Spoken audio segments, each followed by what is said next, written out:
በየቀኑ በ24 ሰዓት ውስጥ 2 ጊዜ የሚል ሰው ጀነት ለመግባት መሞት እንጂ ሌላ ምንም የሚያግደው ነገር የለም ያሉት። በየቀኑ 2 ጊዜ ለማለት ደግሞ ከ1 ደቂቃ በላይ አይረዝምም። 30 ሰከንድ ቢፈጅ ነው። ጠዋት 1 ጊዜ፣ ማታ 1 ጊዜ ክኒን አድርገን ብንወስደው የጀነት ክኒን ሐኪም ያዘዘልህ ክኒን እንኳን አይቀርም። ረስተህን ብትመጣ ራሱ በራይድ 300 የሚሆን 400 ከፍለህ ያለህበት ሱቅ ድረስ ታስመጣዋለህ። ለምን? ጤና ነዋ። ከጤና የሚበልጥ የለም ተብሎ ከጀነትስ የሚበልጥ ምን አለ? እንደ ክኒን ቆጥሮ ሳንቲም የማያወጣበት ጉልበት የማይፈጅበት የተራዘመ ወቅት የማይፈልግበት ስፔሻል የሆነ ቋንቋ ልዩ ጥበብ የማይጠይቅበት ጥፋተኝነትን ማመን ብቻ በ30 ሰከንድ የሚፈጸም የጀነት ታብሌት ይባላል። አላሁመ አንተ ረቢ ላ ኢላሃ ኢላ አንት ኸለቅተኒ ወአና ዐብዱክ ወአና ዐላ ዐህዲከ ወወዕዲከ መስተጣዕቱ አዑዙ ቢከ ሚን ሸሪ ማ ሰነዕቱ አቡኡ ለከ ቢኒዕመቲከ ዐለየ ወአቡኡ ቢዘንቢ ፈግፊር ሊ ፈኢነሁ ላ የግፊሩ ዙኑበ ኢላ አንት። አላሁመ አንተ ረቢ አምላኬ አላህ ሆይ አንተ የኔ ጌታ ነህ። ኸለቅተኒ አንተ እኔን ፈጥረኸኛል። ወአና ዐብዱክ እኔ ያንተ ባሪያህ ነኝ። ወአና ዐላ ዐህዲክ በአደም ጀርባ ላይ ያለሁኝ ወደፊት ወደ ምድረ ዓለም ስመጣ እንድፈጽም ያዘዝከኝን ነገር ለመፈጸም ቃል ኪዳንህን እየጠበቅኩ ነው። ወዋዕዲክ እንዲሁም ያንተን የተስፋ ቃል ኪዳን ትእዛዝን ፈጽሜ ከሆነ ጀነትን እሰጥሃለሁ ብለህ ቃል የገባህልኝንም ተስፋ አደርጋለሁ። መስተጣዕቱ የቻልኩትን ያክል አዑዙ ቢከ ሚን ሸሪ ማ ሰነዕቱ እኔ ከሰራኋቸው መጥፎ ነገሮች ሁሉ ያንተ ቁጣና ቅጣት ወደኔ እንዳይመጣ በነዛ ሰበብ ባንተ እጠበቃለሁ። ከዛ በኋላስ አቡኡ ቢኒዕመቲክ አይ አዕተሪፍ አንተ ለኔ የዋልክልኝን ጸጋ ሁሉ አልክድም አምናለሁ። ወአቡኡ ቢዘንቢ ኃጢአተኛ ወንጀለኛ ባሪያ መሆኔንም ባንተ ፊት እናዘዛለሁ አምናለሁ። ስለዚህ ኃጢአተኛ ነኝና ፈግፊር ሊ እባክህ ማረኝ።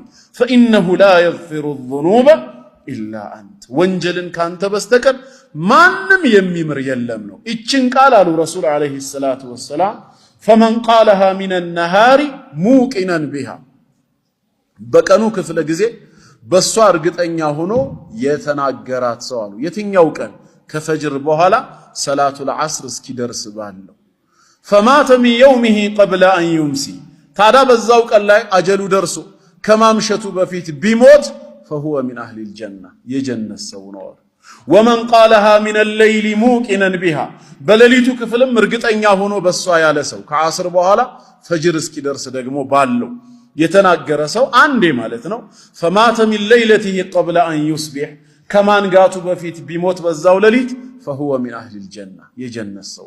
ጠዋት 1 ማታ 1 አሁን ያለውን ዚክር ብንደግመው 30 ሰከንድ እንኳን አይሞላም። ዝም ብለን 30 ሰከንድ እንኳን ብናደርገው 2 ጊዜ ለማለት 1 ደቂቃ ነው የሚፈጀው። በአንድ ቀን ውስጥ 1 ደቂቃ ነይቶ ኃጢአተኛ መሆኑን አምኖ ጌታዬ ይምረኝ ዘንድ ብሎ እንደ ዚክር ክኒን አድርጎ ለምን አይቆጥረውም? አላህ ይወፍቀን፣ የተግባር ሰው ያደርገን።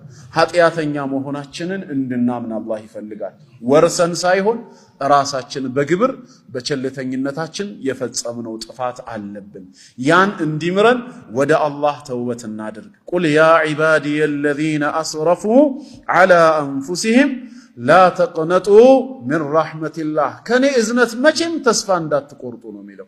ኢነላሃ የግፊሩ ዙኑበ ጀሚዓ እኔ አላህ እንደሆንኩኝ ኃጢአትን በጠቅላላ የምምር ጌታ ነኝ ብሏል። እሱ ማይምረው ወንጀል የለም። ባለቤቱ ተውበት እስካረገ ኢስቲግፋር እስካደረገ ድረስ ሽርክንም ኩፍርንም ቢሆን አላህ ይምራል።